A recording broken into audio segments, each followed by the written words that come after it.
but I'm looking forward to seeing less and less of all of you. Would that be a good thing? I am looking forward to never seeing you again, because the thought of coming back to another weight loss anything will be a complete and total waste of time and money. Are you with me here? Yes. Excited to be here? Yes. Are you going like this? This better work. Oh my God, I've been doing everything to try to lose weight and this is it. Do you feel like this is the last resort? Do you feel frustrated, tired, cheated, depressed, anxious? Do you feel all those things going on? Because you've done everything. You've tried everything to lose weight. Nothing has worked. Am I not telling the truth? Now, people, I know you're probably at the edge of your seat right now. And you're thinking, okay, what's she going to talk about? What's she going to talk about? What's going to happen? What's going to happen? I want to know. She's going to mess with my mind. I'm not going to be the same person. I'm going to be like in a coma. Well, that's not going to happen to you, okay? Let me tell you what's going to happen to you. We're going to pull out all old negative addictive behaviors, habits, and addictions, such as late night snacking, eating when you're stressed, depressed, bored, lonely, tired, or mad at someone. Am I hitting a chord here with anyone? You probably think she's been following me around. And you don't need more information. I bet if I were to go around to each and every one of you and talk to you for 2 whole minutes, I bet you could write your own diet book. I bet you could tell me what hasn't worked, what didn't happen, what has failed to accomplish, right? You know enough about nutrition to write your own diet Bible.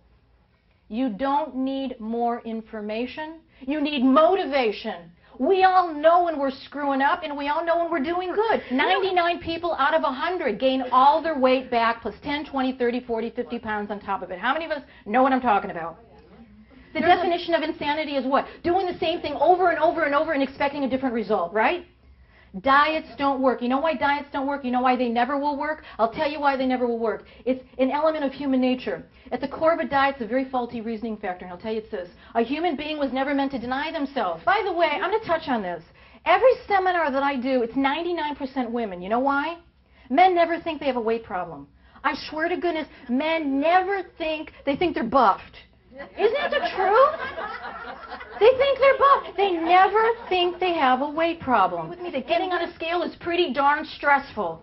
It's right up there with an IRS audit.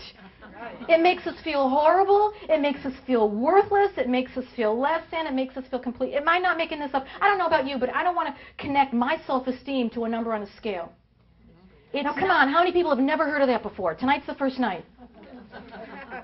Yeah, right. It's like we all live in a cave, right? We all know that. We all know it's a good idea to be healthy, to reduce our fat in our diet, but guess what? We know it, but we need motivation, not knowledge, right? 1959 was the birthday of the first McDonald's. How many of us remember, I don't know, you don't have to raise your hands, but prior to 1959, there was no such thing as a fast food meal. And all the housewives were cheering and celebrating because they no longer had to slave away over a hot stove for their kids and their spouses. They can now go out and get a fast food meal. And I'll tell you this is the truth. The very first drive-thru, you were served a 3-ounce burger, 3-ounce French fry, and a 6-ounce drink. That was about 450 calories, maybe 10 or 12 grams of fat. That's exactly what you were served in 1959, guaranteed.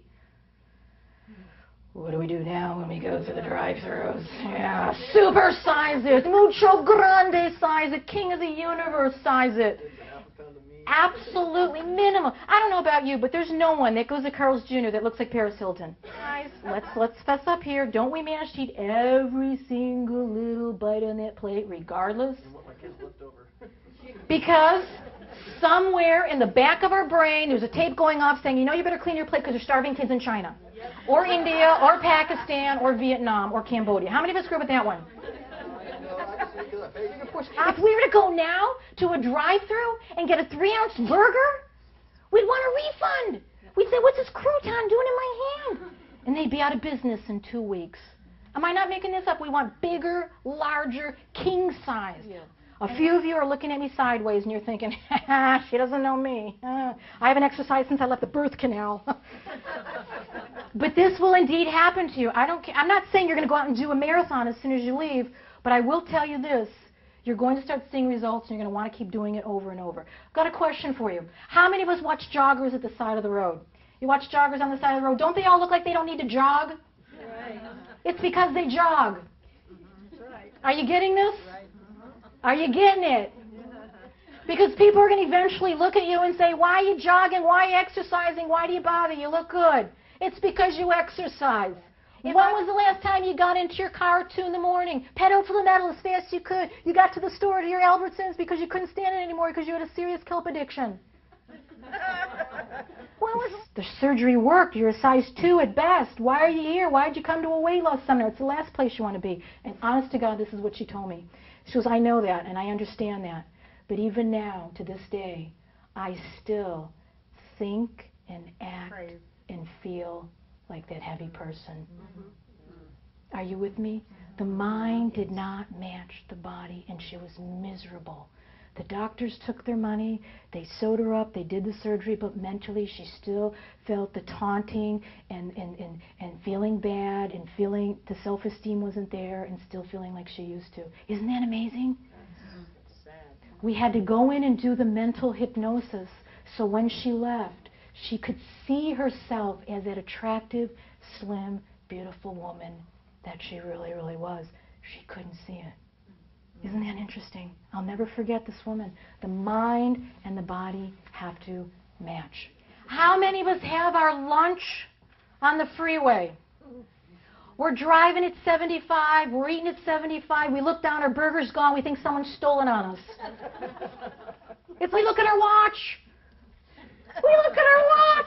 it's 2 o'clock, it's time to eat. We eat when we're hungry, we eat when we're not hungry, we eat when we're happy, we eat when we're sad, it's brunch time, it's lunch time. We create reasons to eat.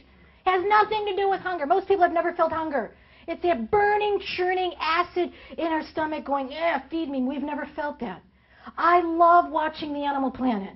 I love it. Every time I get a chance to sit home, I love watching the lions and the tigers in Africa. Do you think that they all sit around and huddle together and talk to each other saying, we've got the munchies, who are we going to go out and kill? Did you think? I'm your host, Linda Talon, and in case you're just joining in, we are a wonderful variety show on having successful relationships, how to date more effectively in Los Angeles, and how to find that special love of your life. The title is called, Would You Marry Yourself? I know we're going to get a long pause after that. You know, LA is like the capital of dysfunction. And why do you think it's so difficult to really hook up with a really nice, healthy relationship in LA? What do you think? Well, I'm going to give you 2 answers. In your private practice, people becoming totally unaware of the true qualities of a relationship, and they're just bypassing all that for the looks and the money and the exteriors. Is that a big portion of your practice? I think it is, not only of my practice, but even just let them make their own mistakes and fall down and then consult you. At what point do you tell them this is not going right? You mean in a relationship or as a psychologist? As a psychologist. As a psychologist... My dating service, I hear on a regular basis, well, I don't want to settle. I am picky and this is what I want. Now, how would you go about talking to that person to make them aware that we all have flaws and we have to compromise? Absolutely.